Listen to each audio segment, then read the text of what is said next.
Hey everybody, it is your old pal, SimplySuperDave, coming at you with another episode of Staying Super with moi. I hope everybody's had a great Tuesday so far.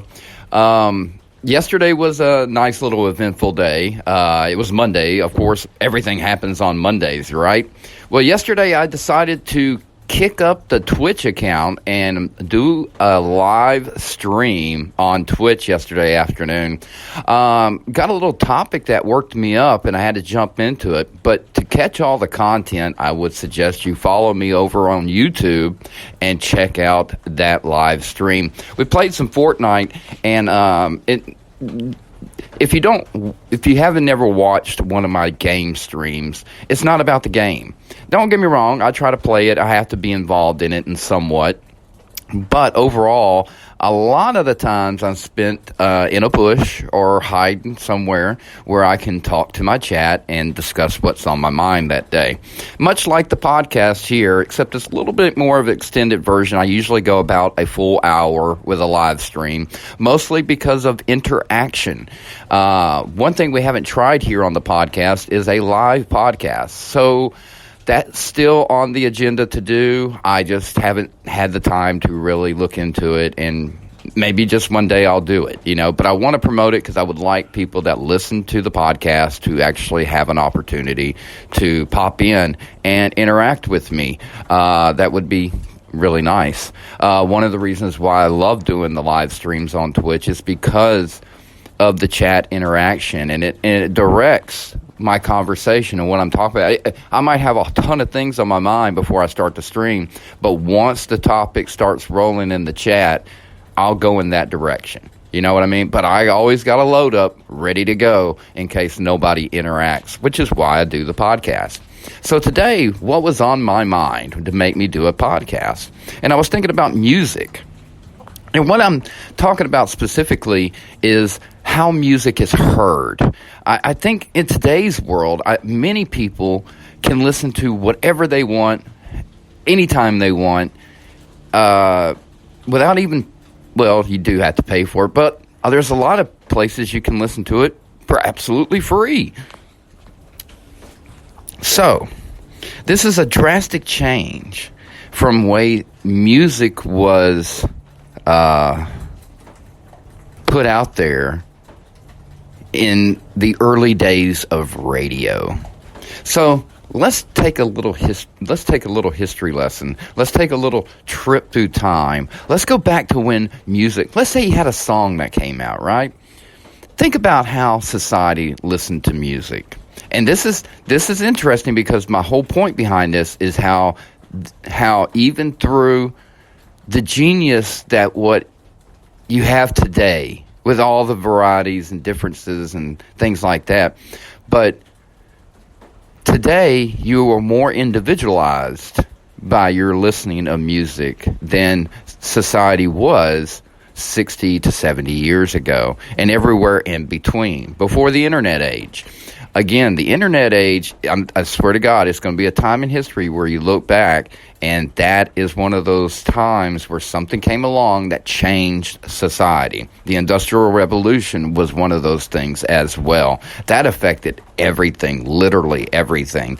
So now you're in the internet age, and you're in the early phases of it, right? Well, you're kind of getting into that almost like a kid. You're about 20, 30 plus years into it, so you're getting a handle of things, but there's still a lot that hasn't been dealt with the internet, and slowly it will be controlled and balled up, and it will be monopolized and corrupt, just like everything else that starts out natural and pure. And believe me, let's go back with that. Let's go back with that. Talk about natural and pure.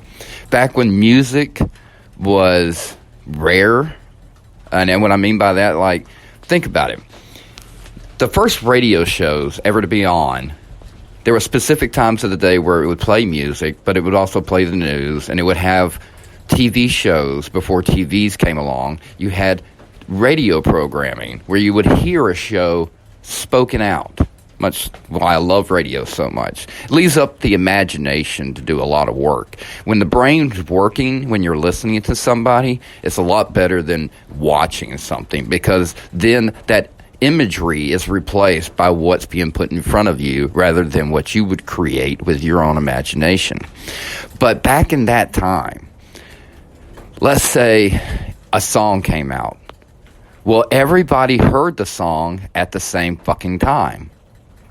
So, in a way, everybody was listening to the same music, okay?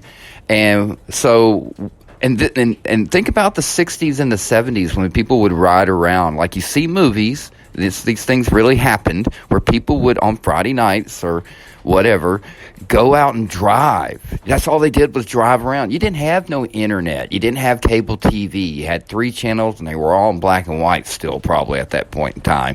So going out was the thing to do. And going to the drive-in or going to the local Sonic. But every restaurant was like that back then. If it was fast food, it was like a Sonic drive-in. All right? People would just show up there and hang out the whole evening. Dazed and Confused is a perfect movie to describe this. Or American Graffiti, Steven Spielberg's George Lucas's very first film. I get those two. They're like brothers, man. The Indiana Jones films, come on.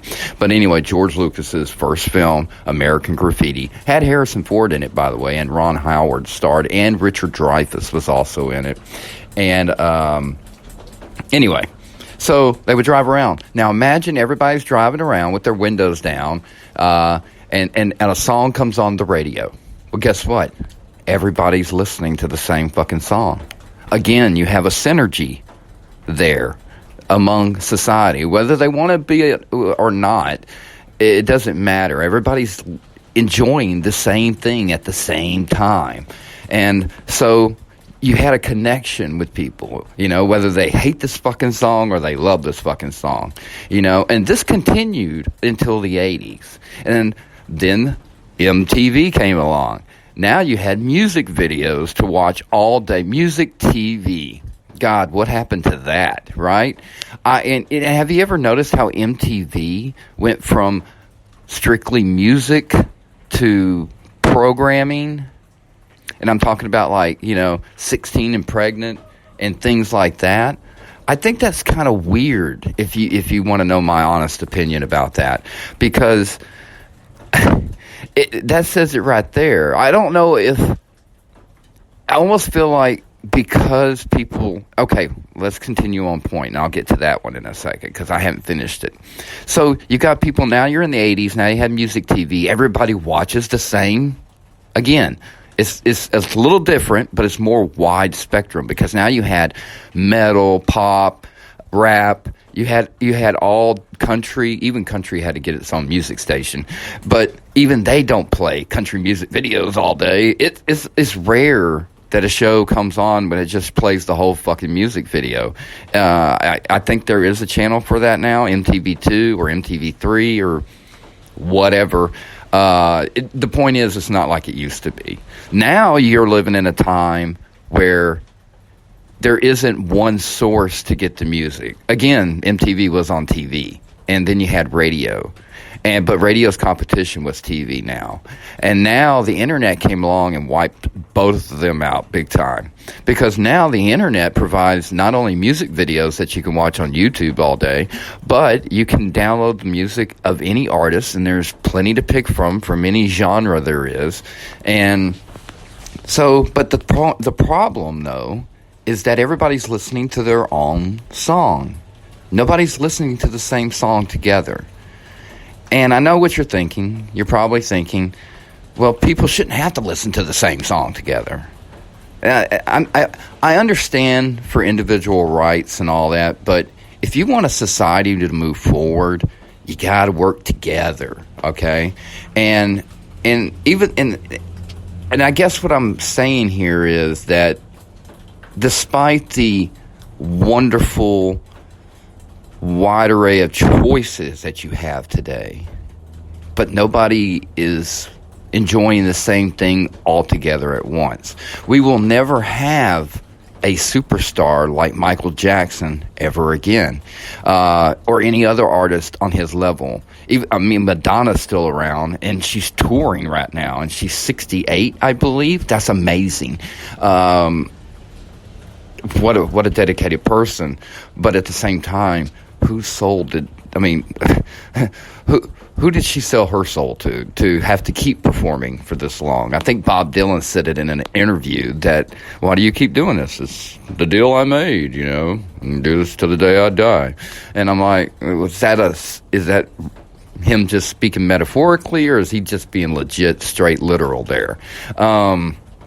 We'll never know, Actually, we're finding out more and more truth. The Kanye situation recently and all that. Music's very fascinating when you think about the cultural impact that it has on society today and how important a song might be or how offensive a song might be, even if it's from 50 years ago, blah, blah, blah. For me, I believe that should all be open, and you should be able to listen to whatever you choose to. All right? Fuck what anybody else thinks. But... again, it's fascinating to me about how music now is being used to separate us more than it is to bring us together.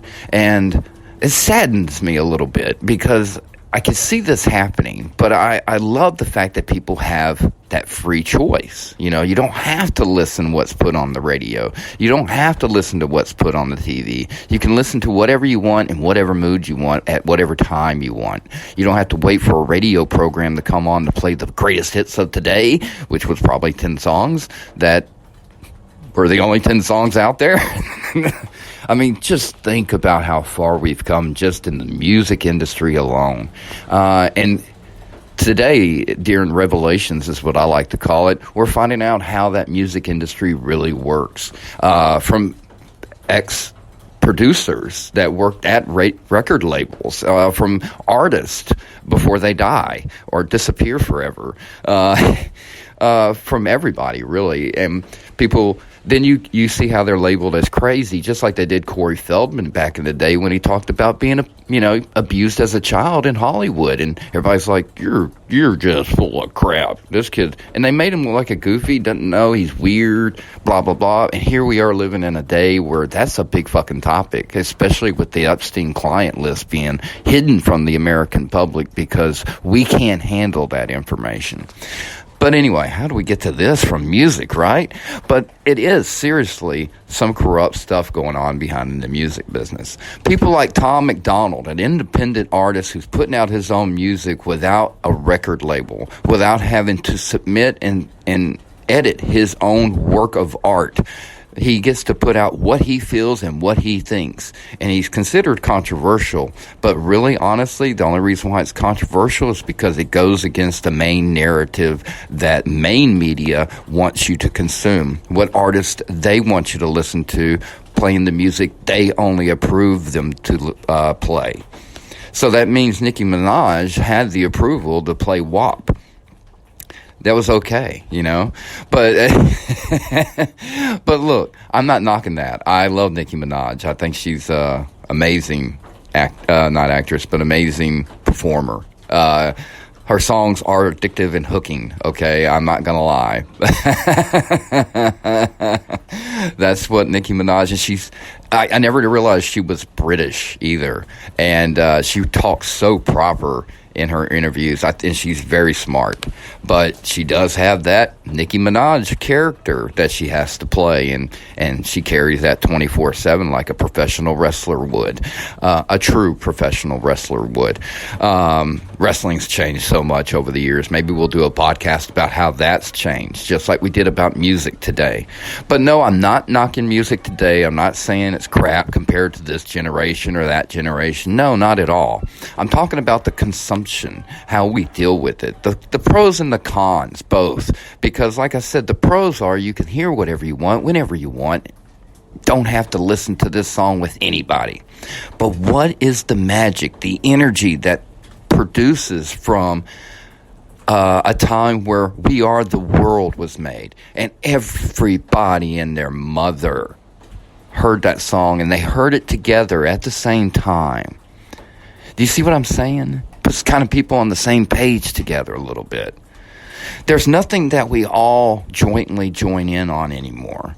We're so independent and free that we have separated from one another. And we kind of got to bring that back, because if we don't, we're going to end up back together,